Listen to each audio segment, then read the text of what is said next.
I told you guys I come with a new deck profile when I finished the deck for the Soulful Chords. This is currently towards a new ban list. I'm not playing any Pendulum Magicians or anything like that. This is more of a, I want to say, a Herald Diviner Soulful Chord deck.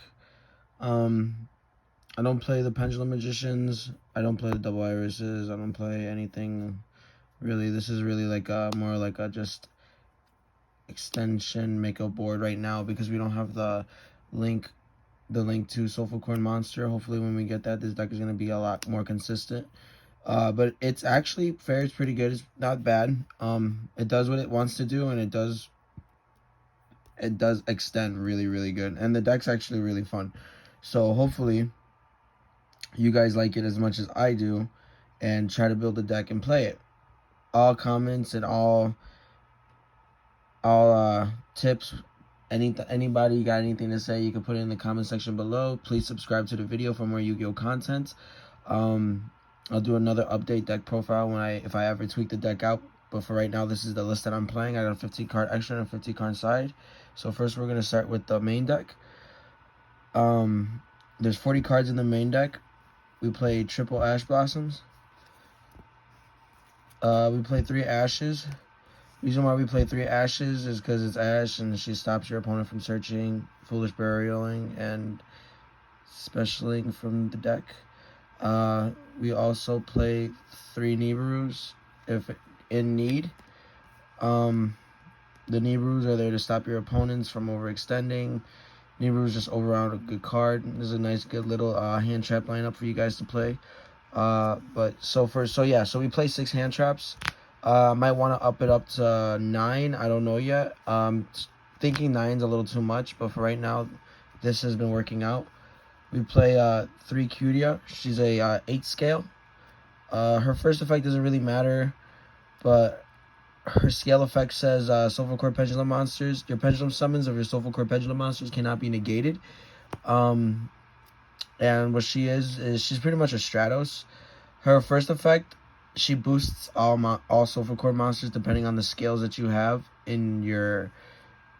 depending on the even scale that you have in your pendulum zone. And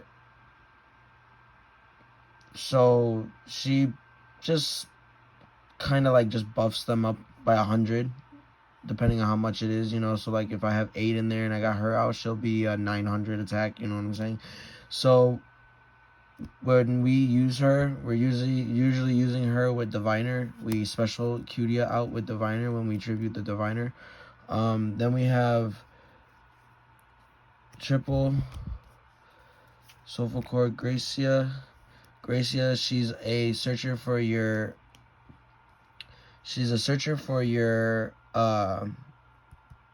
spells and traps. She searches your one spell, the really good one that I'm gonna show you guys, that does bonkers. Cannot be ashed. Most of their spells can't be ashed except for the Foolish Burial. Her first effect is your opponent can't activate I think cards or monster effects until the end of the damage step when she's attacking or when your Soulful Chord monster is attacking. We also have, she's a 4 scale, and when she's in the pendulum zone, her pendulum effect says your opponent cannot activate spell, trap cards, or monster effects while your Soulful Chord pendulum monsters is pendulum summoned. So she's a bigger Gracia, pretty much. She does a better effect than Gracia. So we play 3 of her. And then the extender, we play 3 Dreamia. She special summons herself from the hand when you have a Soulful Chord monster on the pendulum zone, and she does the same thing for her scale effect. She's a scale 7. She does the same thing as Curia, and pretty much, yeah, that's just about it. She just like special summons herself. So that's our extender. Then we have 2 Fancias. What Fancias do, they add from the deck to the extra deck face up, and she does the same thing. Of course, they all do the same thing for their pendulums effects. She's the scale 5. Her first effect is when a Soulful Chord monster is destroyed. If you control an odd Soulful Chord monster in your pendulum zone, you can destroy her instead. She's not that bad. She's like a spinny almost. Then we have 2 Kulia. Of course, this is your I see a lot of people playing 1, but I choose to play 2 because she's kind of like your boss monster, I guess. Their effects are kind of janky. You're not really using them for their effects, but we're like, she's good. She's your 1 scale, and also you can special summon her by tributing 2 pendulum monsters from your field. Then what she also does is she negates card effects. Is it card effects? I'm not sure. Yeah, she negates effects until the end of your opponent's turn. When an effect monster in the field is activated with an equal or lower attack of the highest pendulum scale in your pendulum zone times 300, you can destroy that monster. So she's pretty good. She's not that bad. She's actually a very, very, very good card when she's out there. Then we have Butia. She has a quick effect. What she says is you can target 1 effect monster your opponent controls, or if you have an even pendulum scale in your pendulum zone, you can target 1 face-up spell or trap your opponent controls, then banish it when it leaves the field. You can only use this effect of Doremichord once per turn at the start of the damage step. If this card battles a monster with an equal, higher ATK than the lowest pendulum scale of the pendulum zone monster, within a monster in your pendulum zone, you can destroy by 300. You can destroy that monster.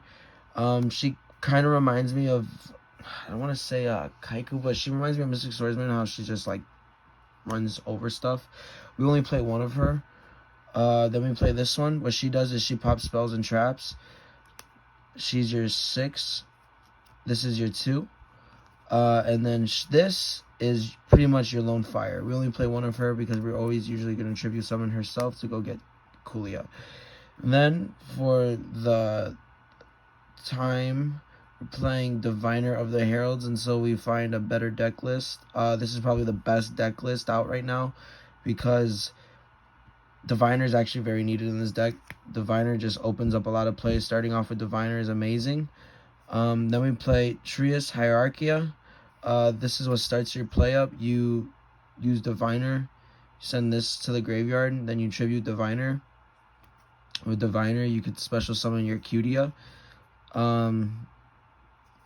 Yeah, pretty much she says like she could special summon herself by tributing 3, and then you get to apply the effect, destroy 1 card your opponent controls, or if you do 3, you could draw 2 cards. Not bad. Usually allows you to keep a hand. If you have 3 though, I've never done the 3 yet, but I'm still learning and trying to figure out the deck to where I can do the 3. I want to learn the deck to the point where every single card in the deck does what it's supposed to do. But we're gonna go on. We play 1 Ava. I don't know. I might cut this card. I don't know yet. I'm still thinking it's just a 1-of for now. But she searches most of your fairies. The entire deck is fairies. All the pendulum monsters, they're all fairies. So that it makes it like good. That's why I was saying once their Link 2 comes out, hopefully we get it really soon. It's gonna be a lot more consistent. Then we play 1 Luster Pendulum, the Draco Slayer. Just 1. He's a tuner. He allows you to do certain things. He allows you to make Ignister. He allows you to pretty much, he actually allows you to extend, surprisingly. He's actually really good, and I like this card. I was thinking about cutting him out the deck, but I just kept him. More extenders. We got Supreme Darkworm. I'm sure you guys already know what Darkworm does. And then 0. I'm also pretty sure you guys know what 0 does. Lately, I have been able to, get eyes out and go pretty bonkers with Gate 0. Actually, to be honest with you, Gate 0 is actually really good in this deck. I couldn't believe it, but this card is actually really good. And then we got 1 Archlord Christia because we could just summon her out, and the whole entire deck is fairies, and that's pretty much your boss monster. That's it for the monsters. If I'm correct, we play about 31 monsters. And then for the spells, we have this is the card I was talking about, Elegance. Elegance is so busted, so good. Elegance allows you to it allows you to draw 2, allows you to put cards in your pendulum zones, and it also allows you to add cards from your deck to your pendulum zones, which is busted. We also play 2 Harmonia, which is the field spell. This allows you to add from the extra deck face up to your hand, which is really stupid. Also, what she does is if you have 3 even or 3 odd, you can pop 1 card on the field and it raises a scale. So Harmonia is really good. We only play 2 because 3, I feel like these cards are searchable with your Gracia, so you really honestly only want to play 2 of Harmonia if she's searchable. I don't even play Terraforming because, you know, why? Then 2 Dragon Shrines. We played 3 forms of Foolish Burials. The Dragon Shrine is just to send the Dark Worm, and then the Foolish Burial is to send whatever. And then 1 Call by the Grave. To round out the deck, it's about 40 cards straight. Like I said, when I make another list, I'm going to show you guys that list. But for the extra deck, we have 1 Underworld Goddess, 1 Appaloosa, 1 Avermax. This deck makes IP. This deck makes Avermax under IP very, very well. You can make most of this stuff under IP very, very well in this deck. Then we play 1 Borrowsword Dragon. I'm thinking about cutting Selene. I'm not sure yet. I don't really have any spellcasters, but if I take the Archlord Christia out, I might put in 1 spellcaster. I'm not, or like the Mystical Beast engine. That engine's actually very good. But yeah, so we got 1 Selene. Then we have 1 Unicorn. Unicorn just speaks for itself. Shuffles a card into the deck. We got 1 Cerberus, pops a card. 1 Phoenix. Phoenix pops a trap.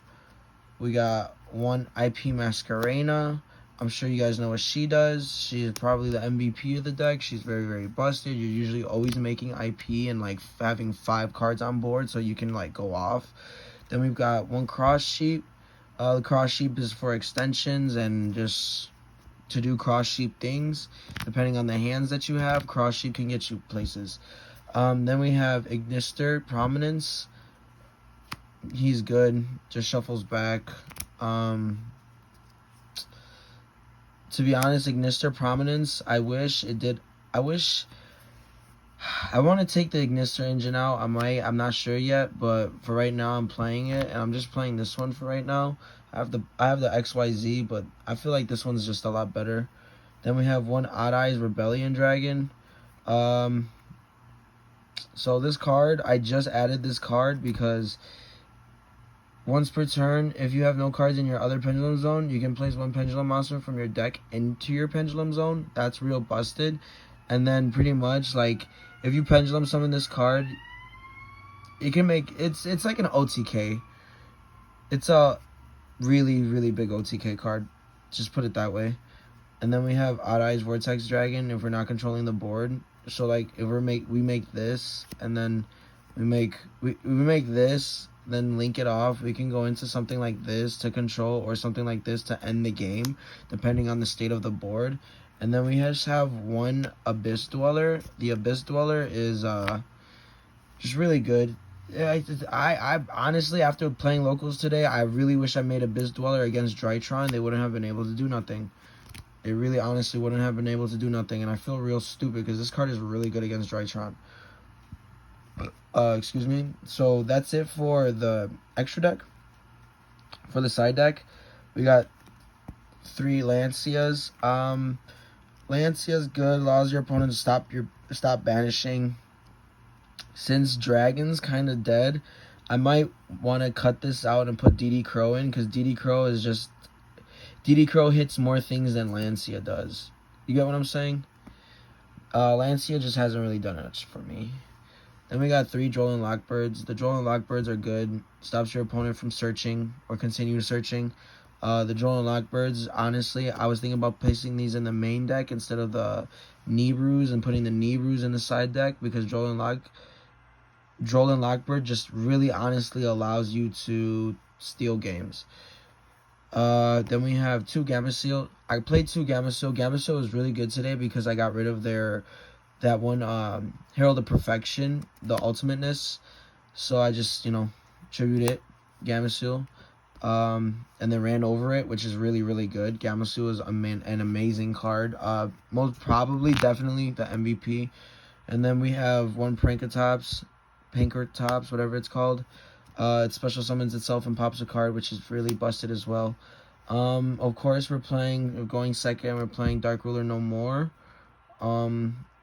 This card is kind of like self-explanatory. This card steals you games and allows you to just go off, depending on if they have hand traps or not.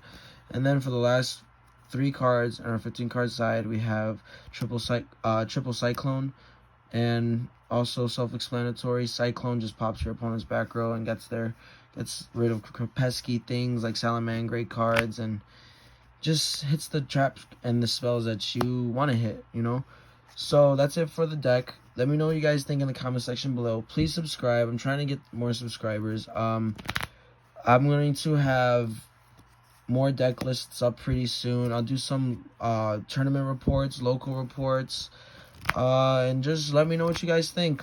Thank you.